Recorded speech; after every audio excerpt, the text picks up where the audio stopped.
हजुरबा काम गर फलको आश नगर भन्छन्। काम गर्न लागेको 10-12 वर्ष भयो, फल केही पाइँदैन।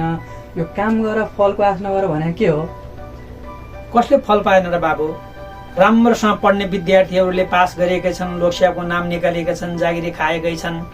किसानले राम्रोसँग खेती किसान गरेकाले टन्न धान मकैहरू फलाएकै छन्। जनताको भावना बुझेर काम गर्ने नेताहरू पनि सफलताको शिखरमा पुगेकै छन्।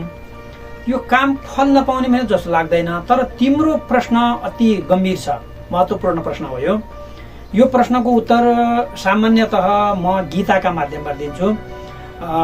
श्रीमद् भगवत गीताको दोस्रो अध्यायमा दोस्रो अध्यायको 48औं पद्यमा त्यहाँ के भनिएको छ भने कर्मण्यवाधिकारस्ते मा फलेषु कदाचन भनिएको छ। त्यसको अर्थ के हो भने कर्मण्यवाधिकारस्ते मा फलेषु, कर्म तिमी गर्दै जाऊ, फलको आशा अहिले नगर। तर यहाँ बुझ्नुपर्ने कुरा के छ भने कर्म गर्ने वाला को हुन्? कर्म कसरी हुन्छ? कर्म त शरीरले पनि गर्छ, कर्म मुखले पनि गर्छ, कर्म वचनले पनि गर्छ। हामीले सामान्यतः कार्यलाई कायिक, वाचिक, मानसिक भनेर 3 भागमा बाँड्न सक्छौँ। तिमी मस्त निन्द्रामा हुन्छौ, त्यहाँ फोक्सोले सास फेरिरहेकै छ, त्यहाँ पनि एउटा कर्म भएकै छ।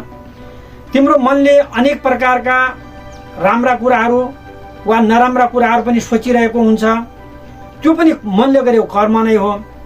तिमी कहिले अरूप्रति प्रेम, दया, सहानुभूति, परोपकार जस्ता अत्यन्त राम्रा भावना सोचिरहेका हुन्छौ, त्यो पनि मनले गर्ने कर्म नै हो। कहिलेकाहीँ अरूप्रति घृणा, ईर्ष्या, क्रोध, वैमनस्यता, निष्ठुरता आदि नराम्रा भावनाहरू पनि तिम्रो मनमा आइरहेका हुन्छन्, त्यो मनले गरेको काम हो। अब यो मनका कार्य यस्ता छन् भने यो एउटा पद्य यहाँनिर यादृशी भावना यस्य सिद्धिर भवति तादृशी भनिएको छ। तपाईको मनले जस्तो किसिमको भावना भित्र चाहिँ राखिरहेको हुन्छ त्यस्तै अनुसार तपाईका काम हुन्छन् र त्यस्तै अनुसारको फल प्राप्त हुन्छ। राम्रो भावनाले काम गर्नुहुन्छ भने राम्रो फल प्राप्त हुन्छ, नराम्रो भावनाले काम गर्नुहुन्छ भने नराम्रो फल प्राप्त हुन्छ। त्यसकारण भित्रैदेखि त्यो मनले राम्रो मात्रै सोच्नुपर्छ भन्ने कुरा यहाँ अलिकति बोध गराइएको छ।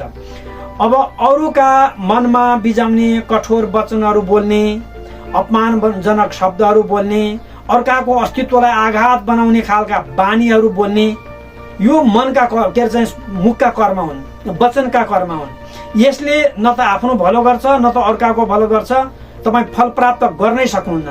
जो बोल्ने बेला विचार गर्दैन, सबैको उत्तम, सबैको जीवन सार्थक हुने विचार जब उसले चाहिँ के अरे बानीबाट अभिव्यक्त गर्दैन, त्यो मान्छेले राम्रो फल कहिले पनि कतै पनि पाएको छैन।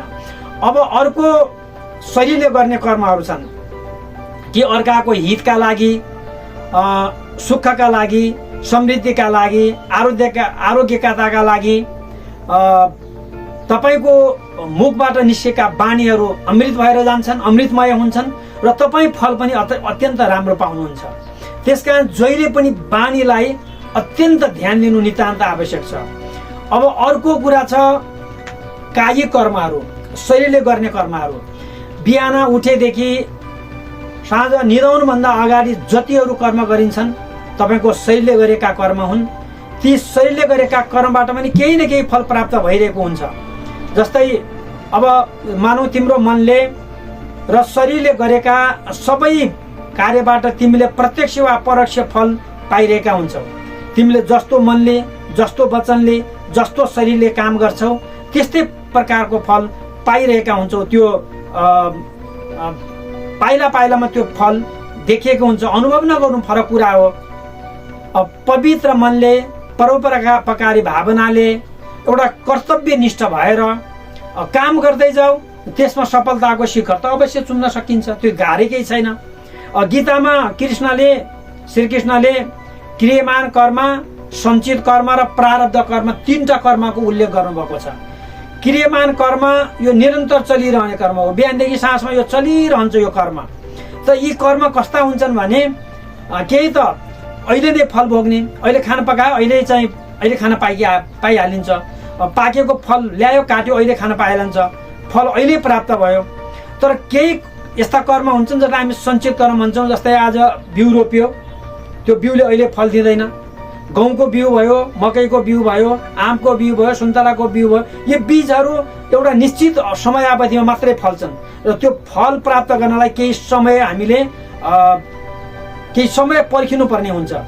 काम गर्ने बेला आत्मालाई साक्षी राखेर मन, वचन र शरीरले एउटा कुनै निश्चित उद्देश्य बनाएर त्यो उद्देश्य परिपूर्तिका लागि निरन्तर समर्पणको भाव अभिव्यक्त गरेर जो कर्म गर्दै जाऊ, तिम्रो कर्मले एक दिन अवश्य पनि अत्यन्त राम्रो फल दिनेछ। त्यो फल तिम्रो लागि अपार आनन्दको हुनेछ। त्यसैले अहिलेका मान्छेहरूमा के छ भने कर्म आफूले गर्नु नपरोस्, फल चाहिँ अहिले चाहिहाल्यो। कर्म अरूले गरिदिउन्, फल मैले खान पाऊँ, त्यो कहिले पनि हुँदैन। तिमीले गरेको कर्मको फल मैले गरेको कर्म मैले, अर्को दोस्रो व्यक्तिले गरेको कर्मको फल उसैले खानुपर्छ। यहाँ चाहिँ अर्काले कर्म गरिदियोस् र फल मैले भोग्नुपर्छ भन्ने मान्यता कहिले पनि राख्नुहुन्न। श्रीकृष्णले कर्मयोगमा सबैलाई समर्पित गर्नुभएको छ। सबले आफ्नो क्षमता अनुसार कर्म गर्दै जाऊ। केही कर्महरू तत्काल फल दिन्छन्, केही कर्महरूको फल अलिक पछि आउँछ। त्यसैले तिम्रो अधिकार भनेको कर्म गर्दै जाने हो, फल त अवश्य पाइन्छ भन्दै सबै संसारका मान्छेलाई कर्मयोगी बनाउनका लागि यो दर्शन प्रस्तुत गरिएको छ। तिमीले सोधेको प्रश्न तिमीलाई धेरै धेरै धन्यवाद बाबु। जय शम्भो।